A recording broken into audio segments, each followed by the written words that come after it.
Hola, les doy la bienvenida al podcast de Aptus. Después del recreo es un podcast elaborado por la potenciadora educacional Aptus, con el apoyo de la Fundación Educacional Hernán Briones Gorostiaga. Aquí nos sentamos a analizar prácticas de enseñanza y aprendizaje basadas en investigación de calidad y experiencias educativas exitosas. También escuchamos a actores educativos que están tratando de aplicar estas investigaciones en la práctica. Así, este podcast busca entrelazar la investigación y la práctica en las aulas para ayudar a docentes, directivos y profesionales de la educación. Aptus es una organización sin fines de lucro que busca mejorar la calidad de la educación en las escuelas vulnerables de Chile, compartiendo las mejores prácticas en educación escolar a profesores, profesionales y otras organizaciones. Quiero invitarles a que escuchen el capítulo 20 de nuestro podcast, donde tuve el privilegio de entrevistar a León Enríquez, un docente muy proactivo y autodidacta que busca aplicar continuamente en sus propias clases las ciencias cognitivas.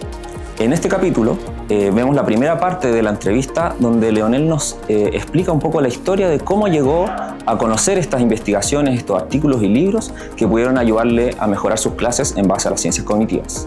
Además, nos cuenta por qué cree que estos fundamentos pueden ayudar a muchos profesores a lo largo del mundo y acá en Chile. Y ahora, sin más demoras, los invito a que vean la entrevista.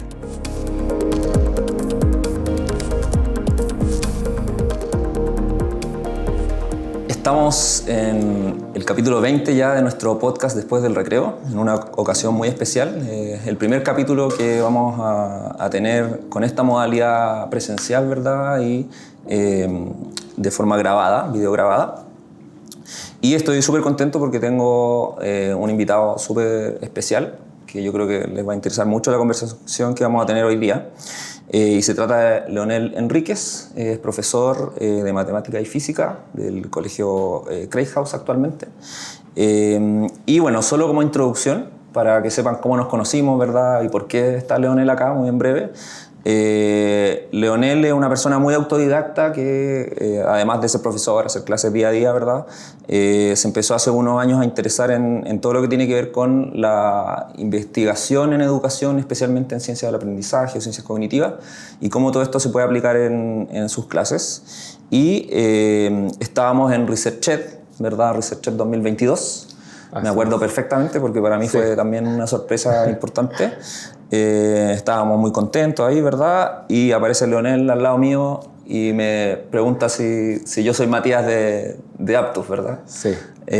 Y me cuenta ahí que Leonel le gusta mucho el podcast, ¿verdad? Y que ha escuchado algunos capítulos, que también le gustan algunos libros de Aptus, ¿verdad? Y para mí, bueno, fue una gran sorpresa porque son pocas veces que uno recibe esos testimonios tan buenos. Y ahí empezamos a conversar, nos empezamos a conocer y el año pasado, 2024, lo invité a que se atreviera a presentar en ResearchED porque yo ya sabía que Leonel ya tenía un background bien importante en aplicar las ciencias cognitivas al aula. Y ahora, bueno, lo teníamos pendiente porque hace tiempo que lo quería invitar al podcast, pero ahora por fin tenemos acá presencialmente, ¿verdad? Y vamos a hacer este capítulo inaugural de forma presencial. Y bueno, para empezar solamente que primero tú nos cuentes un poquito más de ti, ¿verdad? De tus estudios, de lo que haces hoy en día, lo que hacías antes y también un poco que nos cuentes tú desde tus propias palabras cómo llegaste a este mundo de aplicar las ciencias cognitivas a tus clases. Perfecto. Hola a todos, muchas gracias Matías por la invitación. Sí, recuerdo ResearchED 2022, que te sentaste al lado mío, te vi la tarjeta Matías Roja, escuché tu voz cuando te saludé y dije, eres del podcast. Así que desde ahí nos conocimos con Matías. Yo soy profesor de matemática y física, estudié en la USACH. Antes de titularme empecé ya a hacer clases, primero en algunos talleres típicos de reforzamiento, talleres de preparación PAES en ese entonces. Y antes de terminar ya me dieron como un horario casi completo con jefatura, así que empecé bastante chico, por así decirlo, a hacer clases. Estudié mi carrera y luego de 2 años aproximadamente estudié un magíster en la UNAP de Desarrollo Curricular y Proyectos Educativos. Siempre me gustó mucho leer libros, estar como al día en lo que es educación, tecnología, innovación, un montón de cosas. Y bueno, desde ese entonces, antes de salir, hice clases de matemática. Un año me tocó hacer clases de física y de matemática y fue ese puro año, porque estar en dos departamentos, el departamento de ciencia y de matemática, era un desafío muy grande y justo pasé a coordinar un departamento, el departamento de matemática, entonces tuve que dejar física. Me encantaba hacer experimentos, era el loco de los experimentos, andaba hasta con agua en pocillos haciendo experimentos para demostrar a los estudiantes la belleza de la ciencia. Y ya me casé un poquito con la matemática desde ese entonces. Y bueno, tomando como esta coordinación del departamento, tuve acceso como a más cursos, a más capacitación, a muchas cosas que a mí me encanta, me fascina, siempre con mi cuadernito, tomando notas, buscando referencias para aprender más. Y dentro de este buen hábito que tengo de aprender más de educación, no recuerdo el punto exacto, pero sí un video que me marcó un poco y quizás fue el inicio, que fue un video de YouTube de Stanislas Dehaene, que habla sobre neurociencia, y fue muy, muy claro para mí, porque tocó temas que son muy sencillos, hasta uno de repente dice, bueno, pero esto es como obvio, ya, pero lo obvio de repente se difumina entre tanta información que hay hoy en todos lados, en muchos cursos. Yo te puedo contar que tuve cursos de estilos de aprendizaje, cursos de inteligencia múltiple, hasta estrategias basadas en la inteligencia múltiple. Y yo decía, qué entretenido para los chicos, pero desde la matemática cuesta un poco aplicarlo, y además, qué tanto los chicos quizás están aprendiendo en el fondo, que de repente se sacrificaba mucho el objetivo de aprendizaje por hacer algo innovador, por hacer algo vinculado a las competencias del siglo XXI, entre comillas, ¿cierto? Entonces, desde ese video, donde se hablaban, por ejemplo, de 4 pilares del aprendizaje, que era la atención, el compromiso activo, la corrección de errores y la consolidación, que son base. Después se tocaban temas de la ciencia de la lectura, del cerebro matemático muy básico que tenemos, pero venimos con un bagaje pequeño, aunque sea. Entonces desde ahí como que empecé a cuestionar ciertas estrategias, empecé a cuestionar algunas cosas que había aprendido y me empecé a acercar cada vez más a las neurociencias, primero como a la neurociencia, y me di cuenta que dentro de la neurociencia aparecía el concepto de inteligencia múltiple. Entonces dije, ¿qué está pasando aquí? Claro, hay extraña la relación de lo que es científico versus lo que no es tan científico, ¿verdad? Exacto, entonces había una relación un poco extraña, porque también empecé a buscar más información y me encontré, por ejemplo, con papers que hablaban claramente desde hace muchos años que los estilos de aprendizaje nos daban mayores efectos en el aprendizaje de los estudiantes. Por tanto, investigando un poco más, me di cuenta de que la neurociencia tiene ramas, ¿cierto? Y dentro de estas ramas está la ciencia cognitiva, ciencia del aprendizaje, ¿cierto? Que pertenece más a la psicología. Y desde ahí ya empecé a como investigar, leer, ver videos. Me acerqué un poquito a Héctor Ruiz primero, en español, Daniel Billingham, Claro. también. En ese entonces, año 2021, 2022, apareció una publicidad, no me acuerdo en qué red social, de ResearchGate, y que decía educación basada en evidencia. Era como debajo del logo aparecía esa frase, el lema, ¿cierto? Y me gustó y dije, voy a ir, voy a participar. Es un sábado, pero a mí me encanta, me fascina. Así que participé de ResearchGate. Esa oportunidad vino Doug Lemov, Juan Fernández, estuvo muy buenísimo. Muy buen research. Muy bueno, muy buenas charlas, una jornada muy, muy entretenida. Y ahí fue cuando mi mente se abrió y dije, no, aquí... Este es como el mundo que quiero profundizar, digamos. Claro, ahí encontré, nombres de autores, ¿cierto? Y viendo los libros me di cuenta que ya me había acercado a libros de Aptus, por ejemplo. Claro. Eso te iba a preguntar, sí, porque antes ya habías como escuchado un poco el podcast también y ya conocías algunos libros. Sí, conocía, por ejemplo, el del Daniel Billingham, que estamos ahora leyendo en el club de lectura, ¿cierto? Porque a los niños no les gusta la escuela. También había leído Le enseña como un maestro, la versión 2.0, claro. Que la versión 3.0 es mejor aún. Es mejor aún todavía, ¿cierto? Toca más las ciencias cognitivas. Y me había acercado bastante a Héctor Ruiz. Entonces, cuando él venía, dije, tengo que estar.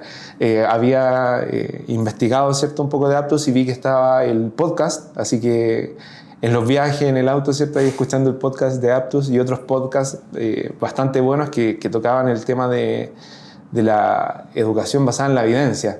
Entonces, desde ahí empezó todo esto. Y bueno, después de ResearchGate hice un mock, Hice el mock de práctica deliberada también. Ah, hiciste el de práctica deliberada primero. Hice el de práctica deliberada, sí. Ese fue el que hice. No, por tiempo como que no podía hacer más porque justo después tuve un poquito de cambio de trabajo, todo. Entonces en ese momento ya me abrió un poquito las ciencias cognitivas, me encantó, me fascinó la evidencia que hay tan sólida.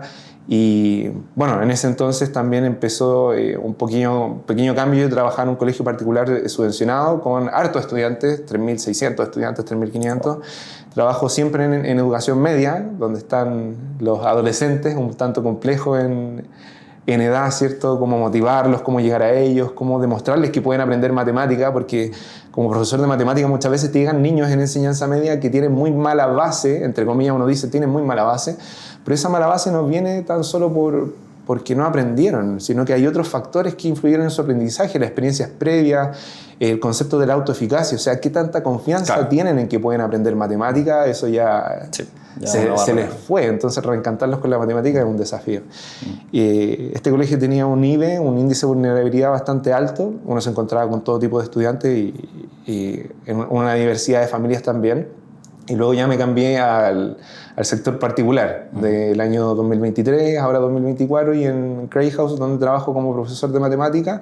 Tengo una tutoría, soy profesor jefe de un curso y también soy coordinador PAES de matemática, así que hay hartos desafíos ahí en cuanto a cómo coordinar el equipo, cómo planificar, aprovechar los tiempos, porque este es un colegio que tiene un programa de bachillerato internacional, entonces los chicos dan una prueba en cuarto medio, en mayo, y luego nos dedicamos full a la PAES, con muchas horas, con mucha práctica, revisando muchos contenidos, y hay que aprovechar todos los tiempos que se dan.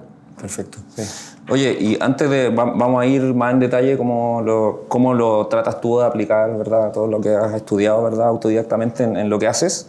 Pero primero quiero hacerte una pregunta que es algo nuevo que voy a hacer en el podcast, pero que yo, bueno, escucho además muchos otros podcasts, ¿verdad? Internacionales. Hay uno muy bueno que es de Oli Lovell, de un autor internacional australiano, que por cierto tiene un libro muy bueno sobre teoría de la carga cognitiva. Y él en su podcast siempre hace esta pregunta. ¿Cuál crees tú que es el principal objetivo de la educación escolar o el que crees que debería enfatizarse más actualmente? Muy buena la pregunta. Muy importante. Mira, para mí, yo siempre a mis estudiantes incluso les digo, yo soy primero formador, soy primero docente que tiene el objetivo de formar personas, de formar estudiantes que el día de mañana sean un aporte para la sociedad, que sean agentes de un cambio positivo. Entonces yo creo que el objetivo principal de la educación es formar el futuro prácticamente y a las personas que van a poder influir para crear una sociedad más justa, más equitativa, con conciencia medioambiental, con conocimientos sólidos sobre el uso de la tecnología, ¿cierto? Y yo creo que un tema súper importante y relevante hoy en día es el tema, por ejemplo, de la inteligencia artificial. Quizás hace un par de años atrás era solamente quizás la adicción al celular, el cómo ocupan las pantallas los jóvenes, el uso de las redes sociales. Yo creo que eso ahora se amplifica un poco más allá también con el tema del uso de la inteligencia artificial. Que sigue siendo un tema lo otro, pero ahora se suma la inteligencia artificial y es aún más... Claro, es aún más potente. Es una herramienta que es tan poderosa para los estudiantes y para todos en realidad. ¿Quién no usa inteligencia artificial hoy en día? Y de hecho se recomienda. Yo a mis estudiantes cada vez que puedo les digo, aprendan a hacer prompt, por ejemplo, aprendan qué cosas pueden hacer, pero siempre desde un punto de vista ético, desde un punto de vista de respetar derechos de autor, por ejemplo, derecho intelectual. Entonces es súper importante que de la educación primero no dejemos de lado tampoco lo que es, entre comillas, la educación tradicional, porque los conocimientos tienen que estar en los estudiantes. Una cosa que me ha tocado desmitificar mucho es ¿para qué vamos a enseñar algo si está en Google? Eso es falso. O sea, si algo no está en tu mente, no está en tu cabeza, un conocimiento no te pertenece, no lo tienes. Entonces, ¿quién se iría a atender con un médico que esté googleando qué remedio te tengo que dar? O sea, eso no debería ocurrir. Se debe generar... Los estudiantes deben tener conocimiento, ¿ya? O sea, de la información, traspasarla a conocimiento, fortalecer sus esquemas mentales, ¿cierto? Y de la mano poder aplicarlo, ¿cierto? Que se transmita eso a competencia, que la competencia es la tríada de conocimiento, habilidad y actitud también. Y siento que es donde la patita un poquito coja de esta mesa vendría siendo la actitud, o sea, cuáles son los valores y los principios con los cuales debo utilizar este conocimiento, sobre todo con el uso de la tecnología que tenemos hoy en día. Yo creo que ese es uno de los principales desafíos, junto con la conciencia de cómo funcionan las redes sociales, cómo funcionan los algoritmos, cómo funciona Instagram, Facebook, que son redes sociales que nos mantienen a todos muy conectados, pero también están producen muchos problemas en los adolescentes, una generación que se ve más ansiosa, se ve con menos paciencia, se ve incluso con menos habilidades sociales en algunas aristas, ¿cierto? Y creo que en educación debemos tomar un poquito más ese camino, no dejando de lado lo anterior, porque gracias a la educación, entre comillas, sigo diciendo entre comillas, tradicional, es que hemos logrado todo lo que tenemos. Pero falta un poquito más, creo, abordar ese lado un poco más integral para la formación de los estudiantes. Claro, o sea, sería como una mezcla entre, digamos, los desafíos actuales, ¿verdad?, tanto de la tecnología que existe actualmente, como tomando, en el fondo, esta parte como más tradicional, digamos, de no dejar de lado los conocimientos, o sea, no significa que como el mundo está avanzando tecnológicamente o con la cantidad de información, no significa que como el conocimiento está en Internet, tenemos que solo enseñarle habilidades de pensamiento, sino que en el fondo esas habilidades de pensamiento, como dice Daniel Billingham, se desarrollan en base a conocimientos específicos, conocimientos de dominio específico, ¿verdad?, asignatura específica. A veces sí hay que memorizar algunos datos, aunque nos cueste, y todos sufrimos con eso, ¿verdad? Incluso las investigaciones en matemáticas hoy en día plantean que los estudiantes que se memorizan bien las tablas muchas veces les va mejor que otros, porque efectivamente tienen usan menos espacio en su memoria de trabajo el estar sumando cuando se encuentran el 8x8 y tienen que sumar como 2 tablas antes, ¿verdad? Eso usa espacio en su memoria de trabajo que idealmente la deberían tener para resolver un problema, no sé, una ecuación más compleja, ¿verdad? Y que no se frustren con eso. Y yo creo que también ahí a veces pasa harto esto que tú decías, como de repente la ansiedad matemática, por ejemplo, que es algo como muy común. También pasa a veces por como haberse saltado ciertos pasos previos que les pueden permitir como tener más fluidez a lo largo de su vida académica, por decirlo así. Sí, no, y es súper importante. De hecho, en el club de lectura hace poco tocábamos el tema de que en el día a día nosotros dependemos mucho de nuestra memoria a largo plazo, o sea, hacemos las cosas automáticamente. Entonces eso, tener los conocimientos sólidos, libera el espacio en la memoria de trabajo y permite que los estudiantes puedan razonar, porque para razonar necesitan ese espacio disponible. Entienda ese espacio como una analogía, simplemente porque la memoria de trabajo es un proceso, ¿verdad? Pero necesitan tener ese, entre comillas, espacio para poder juntar elementos en su memoria de trabajo y poder hacer nuevas cosas. Y eso requiere bastante esfuerzo, y mientras los estudiantes más hayan consolidado técnicas, procesos, las tablas, por ejemplo, hablemos de las tablas, algunas divisiones, ¿cierto? Mientras las tengan automáticas, eso libera el espacio. De hecho, eso también libera el espacio para la creatividad. Me acuerdo de Juan Fernández, que incluso creo que lo toca en su libro en blanco, que lo tengo pendiente en mis lecturas, pero escuché una entrevista de él haciendo referencia al libro, que para tener creatividad se requiere tener libre la memoria de trabajo, para poder pensar en otras cosas, poder razonar. Entonces es súper importante también que podamos entender cómo funciona el cerebro. O sea, eso nos da pistas de cómo podemos ayudar a los estudiantes a no simplemente aprenderse las cosas de memoria, sino que comprenderlas, y cuando hay comprensión pueden hacer otras cosas, y aparte llevar a nuevas habilidades, a nuevas competencias que pueden desarrollar. Claro, y algo además agrego ahí, bueno, las reflexiones que siempre aparecen en los libros de Daniel Billingham, ¿verdad? Y en sus artículos, que escribe mucho también, que habla mucho de, por ejemplo, las habilidades del siglo XXI, que no es que diga que no son correctas o que no existan, sino que él dice sí, son habilidades muy importantes que todos los estudiantes idealmente deberían desarrollar para su vida adulta, ¿verdad? Pero el problema es el cómo se desarrollan. En el fondo, muchas veces se confunde como la meta final, que serían las habilidades del siglo XXI, con el proceso de cómo llegar a eso. Entonces, a veces se plantea que entonces para desarrollar la habilidad del siglo XXI, la creatividad, por ejemplo, hay que practicarla como en distintas áreas de conocimiento, ¿verdad? Como de forma un poco abstracta, como un poco como que si no importara mucho el contenido específico o la memoria, sino que importara solo que yo, por ejemplo, aplico el pensamiento crítico en un texto de cualquier tipo. Y lo que él plantea es que dice, lo que pasa es que eso puede tener sentido, pero en realidad en la práctica eso no funciona así, o sea, la mente no puede funcionar así. Yo, por ejemplo, puedo leer muchos, no sé, papers de psicología educativa, qué sé yo, pero si me ponen un artículo de física cuántica, ¿verdad?, yo probablemente no voy a entender nada. Entonces, al final plantea eso, que los conocimientos, la memoria, y hay una cita muy bonita que él dice que la comprensión es la memoria disfrazada.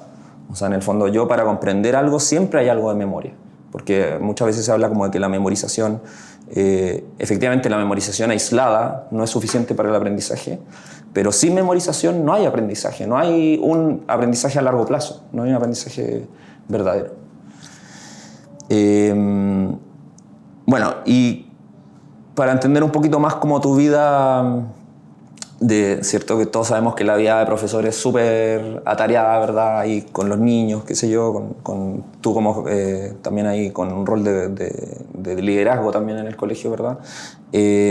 ¿Cómo ha sido este proceso de tratar de aplicar en tu aula lo que ibas leyendo de las investigaciones en ciencias cognitivas u otras? Yo creo que empezó desde el 2021-2022, cuando me empecé a aproximar. Yo creo que una de las primeras cosas que pude como captar y retener mucho, que me llamó mucho la atención, es entender cómo funciona el cerebro. Empezar a hablar de memorias, de tipos de memoria, por ejemplo. Fue muy revelador para mí cuando vi, por ejemplo, el tema de los estilos de aprendizaje, la memoria auditiva, que la memoria auditiva, no, yo escucho mejor aprendiendo, es que no es así. La memoria auditiva es la capacidad para distinguir, por ejemplo, las características físicas del sonido, esa es la memoria auditiva, pero para entender quizás mejor conceptos está la memoria semántica, ¿cierto?, donde guardamos el significado de las cosas. Entonces, entender un poco más, y cada vez más, un poco más sobre las ciencias cognitivas, permite que uno tome conciencia de cómo aprenden los estudiantes. Y desde ahí creo que se vuelve revelador empezar a ver algunas estrategias. Y no es que haya que cambiar la forma de enseñar, hay que como redirigir cierta energía. Muchas veces uno gasta mucha energía haciendo una actividad, por ejemplo, un tipo de evaluación o un intento de evaluación formativa, donde quizás me estoy equivocando, y en realidad no equivocando, sino que estoy siendo menos efectivo de lo que podría hacer si tomo en cuenta la evidencia que hay respecto de la evaluación formativa, por ejemplo. Por tanto, en un inicio fue simplemente adecuar algunas cosas. Tan sencillo como, por ejemplo, en esta clase iba a haber un repaso completo de la unidad. Quizás no es necesario un repaso completo, quizás debería estructurarlo y hacer práctica espaciada. O sea, en el tiempo, ir repasando de a poco, ir viendo el contenido que vi hace una semana, hace 2 semanas o incluso el año anterior. Siempre teniendo en cuenta, por ejemplo, que yo no puedo avanzar si es que los estudiantes no tienen conocimientos previos de algo. O sea, debo revelar los conocimientos previos de los estudiantes. Entonces, fue dirigir mejor la energía de lo que hacía en la sala de clase para apoyar a mis estudiantes.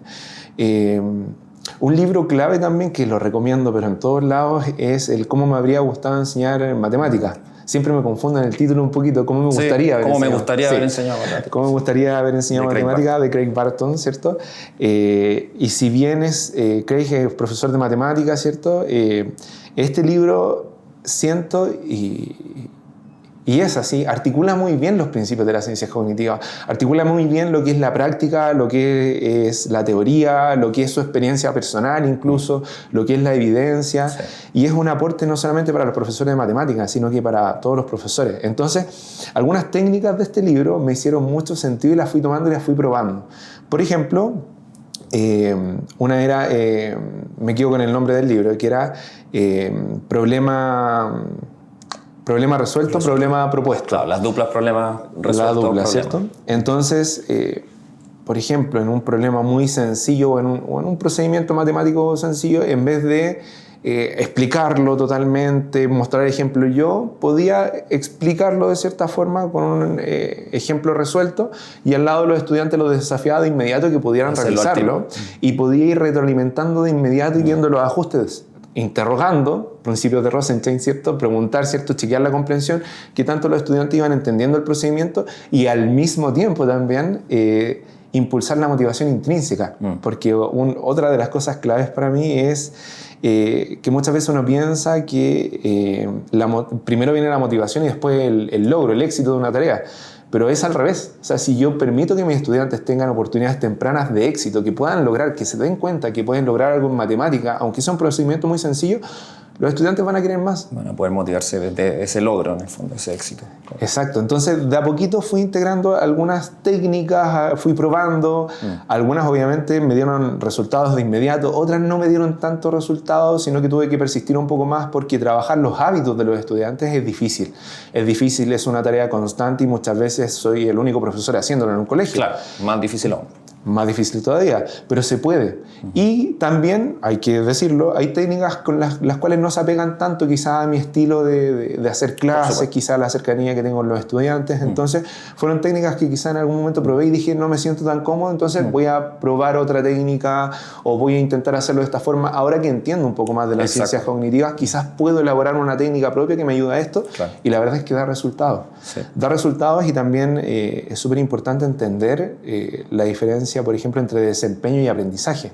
Entonces, ¿qué saco con lograr algo ahora que los estudiantes me respondan si realmente el aprendizaje se mide a largo tiempo? Entonces, ahí también la ciencia cognitiva es muy reveladora para apoyar este proceso y permitir que realmente se llegue al aprendizaje. Entonces, desde el primer momento que empecé a aplicar de a poquito estas técnicas, estos pequeños principios, a entender un poco más el mundo de las ciencias cognitivas, vi ciertos resultados que también, como los estudiantes, me permitieron motivarme y querer hacer más cosas.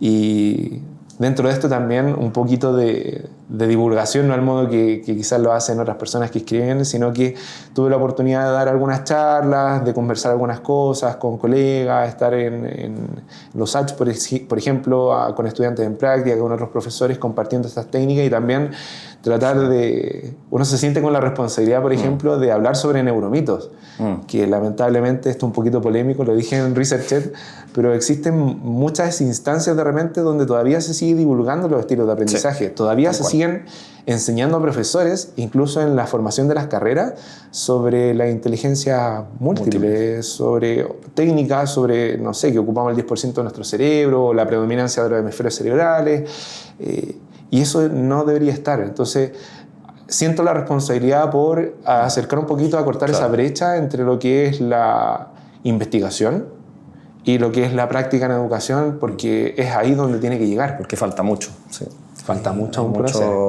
Mucho bueno, y no solo en Chile, que quede claro eso, no es algo que en Chile estemos... O sea, nos falta mucho, pero no es como que solo en Chile pase, sino que a nivel internacional, y de hecho el tema ResearchED, por ejemplo, es un seminario internacional que ocurre en muchos países y en gran parte nació por eso. Nació en Reino Unido, que uno podría pensar que deberían ser como los crack ¿verdad? En unir la teoría y la práctica, y en realidad no. Nace ese movimiento justamente de manos de un profesor que vio cómo en muchas facultades de educación se enseñan teorías que no están validadas por la ciencia, ¿verdad? Y cuando hablamos de investigación científica acá nos referimos a investigación que controla grupos de estudiantes, ¿verdad? Que se hace tanto en laboratorios como ciencia básica, ¿verdad? Como ciencia aplicada y estudios en aulas. Entonces no estamos hablando de algo como solamente teórico, sino que se ha probado bastante.